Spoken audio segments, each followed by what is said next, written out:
एक खाने की प्रतियोगिता। सिद्धापुर गांव में एक भुक्कड़ रहता है। उसका नाम मुन्ना था। उस गांव में हर साल एक त्योहार के दिन खाने की प्रतियोगिता होती थी। उस प्रतियोगिता में शहर से आए हुए लोग और उस गांव के लोगों के बीच में हर साल बहुत बड़ा कंपटीशन होता था। वहीं पर बहुत बड़े प्लेट में खाना रखते थे।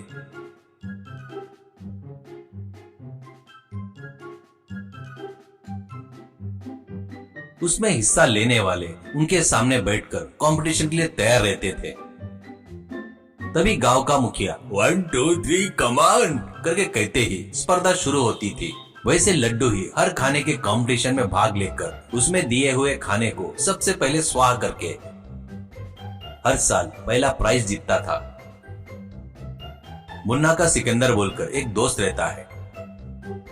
एक दिन मुन्ना सिकंदर से, ए सिकंदर, इस गांव में कभी क्या रखने वाले ये कंपटीशन में पैसे कमाते रहता हूँ तो पैसे बस नहीं हो रहे यार। दूसरा कोई उपाय सोचते हुए अपने खाने की ताकत से और पैसे कमाने की सोच रहा हूँ। तेरे पास कोई आइडिया है तो बता रे भाई। सिकंदर, तू सही कह रहा है रे। इस गांव में या इस गांव के आजू बाजू वाले गांव में साल में 1 या 2 बार खाने की प्रतियोगिता रखकर तू जीता तो 5-10 हजार रुपए इनाम देते हैं। वो तेरे को बस नहीं होंगे ना? ऐसा कहता है मुन्ना। वही तो है रे मेरी प्रॉब्लम। मेरे खाने खाने के टैलेंट से और कोई पैसे कमाने का आइडिया है तो बता रे भाई। ऐसा कहता है सिकंदर। मुन्ना, मुझे अभी एक आइडिया आया है। तू गांव के बाहर जंगल में एक झोपड़ी बनाकर उसमें रहे। मैं गांव में कोई नया आया तो उसको भड़का कर तेरे पास लेकर आऊंगा। तब तू खाने की प्रतियोगिता में उनसे जीतकर पैसे कमा ले और जितना कमाएगा उसमें मेरा कमीशन भूलना नहीं भाई, करके बोलता है मुन्ना। अरे वाह, सुपर आइडिया रे। तो देर किस बात की, तो उस काम में लग जा।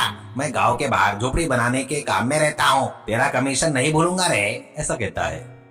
ऐसे मुन्ना गांव के बाहर जंगल में एक झोपड़ी बनाता है। सिकंदर गांव में घूमते हुए मुन्ना से स्पर्धा करने वाले के लिए ढूंढते हुए घूम रहा था। एक दिन एक व्यक्ति बस से उतरता है। ये सिकंदर देख लेता है। वो गांव में इधर उधर घूमकर आखिर में एक ढाबे के पास जाता है।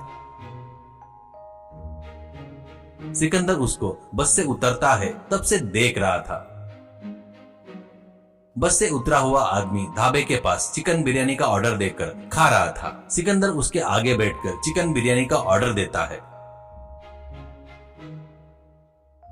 वो खाते हुए सिकंदर, क्यों भाई, गांव में नए आए हो क्या? एक चिकन बिरयानी से तुम्हारा पेट भर जाएगा क्या? ऐसा कहता है। हाँ जी, मैं इस गांव में किसी काम से आया हूँ तो एक चिकन बिरयानी हो जाएगा। क्या करके पूछ रहे हो? क्यों पूछ रहे हो? मैं इससे ज्यादा खा सकता हूँ, पर अभी क्यों खाऊंगा मैं? ऐसा कहता है सिकंदर। तेरे को उतना सीन नहीं है भाई, करके मुझे लग रहा है तेरे लिए एक चिकन बिरयानी बहुत ज्यादा है। इससे ज्यादा तू नहीं खा सकता है। ऐसा कहता है। तो वो, हेलो ब्रदर, तुम मेरे बारे में नहीं जानते हो। मैं खाना चालू किया तो बड़े बड़े बर्तन खाली हो जाते हैं। बताए क्या तेरे को? ऐसा कहता है सिकंदर। अच्छा, सच में क्या? तो हमारे गांव में एक बहुत बड़ा भुक्कड़ है। उससे अगर तू जीत गया तो तेरे को 50,000 रुपए दूंगा। अगर तू हार गया तो उसको 50,000 देना होगा। ऐसा कहता है। तो वो, ठीक है, इस स्पर्धा के लिए मैं तैयार हूँ। ऐसा कहता है।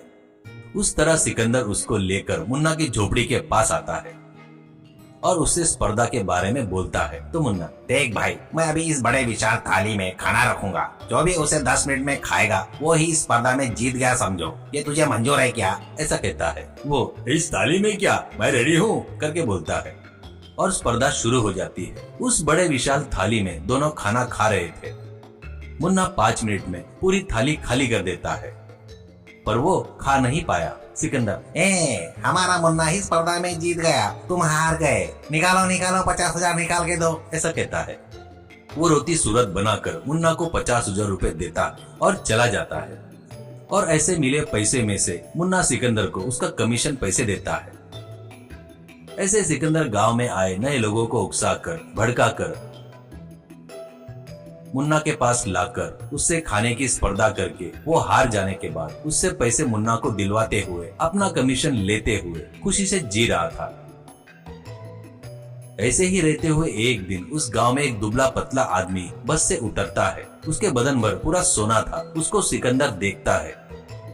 वो जाकर एक गाड़ी वाले से एक प्लेट इडली कितने की है और कितने इडली मिलेंगे ऐसे पूछता है। तो गाड़ी वाला एक प्लेट इडली 40 रुपए का है बाबूजी, और एक प्लेट में 4 इडली आएंगे। ऐसा कहता है। वो प्लेट में 4 इडली क्या, तो मुझे हाफ प्लेट बस है ऐसा कहता है। मुझे 2 इडली दे दो बस कहता है और 20 रुपए देकर 2 इडली लेता है। वो देखकर सिकंदर, अरे भाई ये कौन है, क्या मस्त मिला, 2 इडली भी नहीं खा पाया बोले तो सिकंदर से पक्का हार जाएगा, इसको कैसे भी भड़का कर स्पर्धा के लिए तैयार करना होगा करके सोचता है। बाद में सिकंदर उसके आगे बैठकर, क्यों ब्रदर, सिर्फ 2 इडली खाया, ऐसे से पेट कैसे भरेगा, कम से कम 2 प्लेट तो भी खाना ऐसा कहता है। वो बेमतलब में खाना क्यों जी, मुझे तो अभी बस 2 इडली ही हो जाएगा ऐसा कहता है सिकंदर। यानी जरूरत पड़ी तो कितना भी खाएगा क्या, पैसा है तो हमारे मुन्ना से स्पर्धा करके जीता तो 50,000 रुपए मिलेंगे, तो स्पर्धा के लिए आएगा क्या ऐसा कहता है। वो 50,000 क्या, तो चलो मैं रेडी हूँ ऐसे कहता है। ऐसे सिकंदर उसको लेकर मुन्ना के पास आता है। तो मुन्ना, देख भाई, इस विशाल थाली में जितना खाना होगा वो 10 मिनट में जो खाएगा वही जीत जाएगा, मतलब मैं जीत गया तो तू मुझे 50,000 रुपए देगा, और मैं हार गया तो तुझको 50,000 रुपए दूंगा ऐसा कहता है। वो मैं तैयार हूँ ऐसा कहता है। वैसे स्पर्धा शुरू होती है। वो 2 मिनट में ही पूरी थाली खत्म कर देता है। वो देखकर मुन्ना और सिकंदर दोनों चौंक जाते हैं। वो थाली में खाना खत्म हो गया है, थोड़ा और है तो लेकर आओ भाई ऐसा कहता है सिकंदर। अरे बाबू, जब तो तू 2 इडली भी नहीं खा पाएगा बोल रहा था ना, तो इतनी बड़ी थाली कैसे खा लिया भाई, तू कौन है रे भाई ऐसा पूछता है। तो वो, मेरा नाम भीम सिंह है, मैं ऑल इंडिया फूड चैलेंज का चैंपियन हूँ। लखनऊ में फूड चैलेंज कंपटीशन है बोले तो जा रहा था, मुझे डायरेक्ट बस नहीं मिलने से तुम्हारे गांव में उतर गया। मुझे स्पर्धा से पहले ज्यादा खाना खाना पसंद नहीं, इसीलिए वहाँ पर 2 इडली ही खाया, पर 50,000 रुपए की शर्त है बोले तो उसके बाद अपने आप को रोक नहीं पाया। मेरे पैसे दिए तो मैं लखनऊ के लिए निकल जाऊंगा करके कहता है। बस वो बात सुनकर मुन्ना और सिकंदर नीचे गिर जाते हैं।